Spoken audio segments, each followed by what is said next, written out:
നിലമ്പൂരിൽ സാധാരണ ജനങ്ങളെ ബാധിക്കുന്ന വന്യജീവി ആക്രമണങ്ങളാണ് പ്രധാന വിഷയമെന്ന് പറഞ്ഞ് പ്രചരണം തുടങ്ങിയ മുന്നണികളെല്ലാം അതെല്ലാം മറന്ന മട്ടാണ്. ഇന്ന് ഒറ്റ ദിവസം കൂടിയാണ് വോട്ടർമാരുടെ മനസ്സിൽ കയറിക്കൂടാൻ സ്ഥാനാർത്ഥികൾക്കുള്ളത്. ഉപതിരഞ്ഞെടുപ്പ് ഭരണത്തിന്റെ വിലയിരുത്തലാണെന്ന് പ്രഖ്യാപിച്ച CPM-നോട് 9 വർഷത്തെ ഭരണനേട്ടം നിലമ്പൂരുകാരോട് പറയാനാണ് കോൺഗ്രസിന്റെ വെല്ലുവിളി.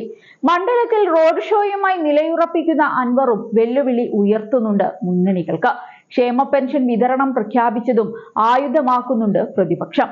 കലാശക്കൊട്ടിന് മണിക്കൂറുകൾ മാത്രമാണ് ഇനി ബാക്കി. നിലമ്പൂരിന്റെ മനസ്സ് ആർക്കൊപ്പമാണ്? കനത്ത മഴക്കിടയിലും പ്രചരണ ആവേശം ചോരാതെ എല്ലാ ശക്തിയും പുറത്തെടുക്കുകയാണ് സ്ഥാനാർത്ഥികളും പാർട്ടികളും. UDFന്റെ വെൽഫെയർ പാർട്ടി പിന്തുണയിൽ തന്നെ പ്രചരണം നിലനിർത്താൻ CPM ശ്രമിക്കുമ്പോൾ ഭരണനേട്ടങ്ങൾ പറഞ്ഞ് വോട്ടു തേടാൻ ഭരണപക്ഷത്തെ വെല്ലുവിളിക്കുകയാണ് UDF. അവസാന നിമിഷത്തിലും വോട്ടർമാരുടെ മനസ്സിൽ കയറാൻ തന്ത്രങ്ങൾ മാറ്റി മാറ്റി പയറ്റുകയാണ് മുന്നണികൾ. അവസാന ലാപ്പിലും UDFന് വെൽഫെയർ പാർട്ടി പിന്തുണയിൽ തന്നെ ചർച്ചകളെ പിടിച്ചു നിർത്താൻ ശ്രമിക്കുകയാണ് CPM വെൽഫെയർ പാർട്ടിയുടെ പിന്തുണ സ്വീകരിച്ചിരുന്ന കാലം ഓർമ്മിപ്പിക്കുന്ന UDF 9 വർഷത്തെ ഭരണനേട്ടം പറയാത്തതെന്തെന്ന് ചോദിക്കുകയാണ്. അവസാന ലാപ്പിൽ സ്ഥാനാർത്ഥികളും കൊമ്പുകോർത്തു. ആദ്യം വിദ്വേഷം പ്രചരിപ്പിച്ച UDF ഇപ്പോൾ വന്യജീവി ആക്രമണത്തെക്കുറിച്ച് സംസാരിക്കുന്നതിൽ സന്തോഷമുണ്ടെന്ന് ഇടത് സ്ഥാനാർത്ഥി M. സ്വരാജ് പറഞ്ഞിരുന്നു. വന്യജീവി ആക്രമണത്തിൽ പ്രതിഷേധിച്ചതിന് 2 കേസുകളിൽ പ്രതിയാണെന്ന് ഓർമ്മിപ്പിച്ച് സ്വരാജിന് മറുപടിയുമായി ആര്യാടൻ ഷൗക്കത്തും രംഗത്ത് വന്നു. കഴിഞ്ഞ ദിവസം നിലമ്പൂരിൽ UDF ക്യാമ്പിന്റെ ആത്മവിശ്വാസം കൂട്ടിയായിരുന്നു പ്രിയങ്ക ഗാന്ധിയുടെ മണ്ഡല പര്യടനം. വന്യജീവി ആക്രമണവും ആശാസമരവും ക്ഷേമ പെൻഷൻ കുടിശ്ശികയും ഉയർത്തി സംസ്ഥാന സർക്കാരിന്റെ പ്രതിക്കൂട്ടിൽ നിർത്തിയായിരുന്നു പ്രിയങ്കയുടെ പ്രസംഗങ്ങൾ. കോരിച്ചൊരിയുന്ന മഴയിലും നൂറുകണക്കിന് സ്ത്രീകൾ പ്രിയങ്കയെ കാണാനെത്തി. തോരാ മഴക്കിടയിലേക്കാണ് റോഡ് ഷോയിലേക്ക് പ്രിയങ്ക എത്തിയത്.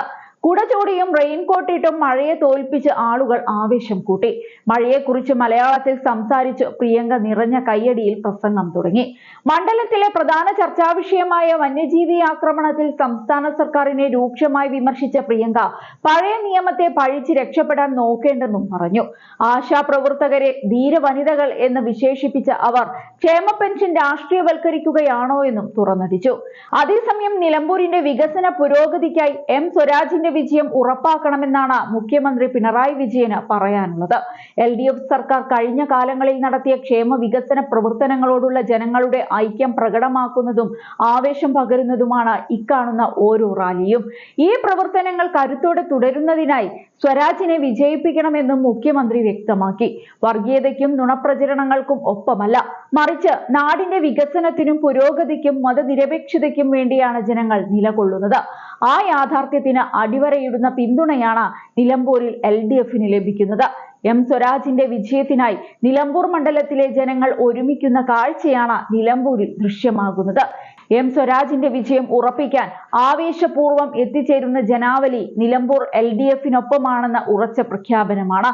LDF സർക്കാരിന് കരുത്തു പകരാൻ, നിലമ്പൂരിന്റെയും കേരളത്തിന്റെയും വികസനത്തിനും പുരോഗതിക്കും ഊർജം പകരാൻ സ്വരാജ് നിയമസഭയിൽ എത്തണമെന്നും മുഖ്യമന്ത്രി ഊന്നിപ്പറഞ്ഞു.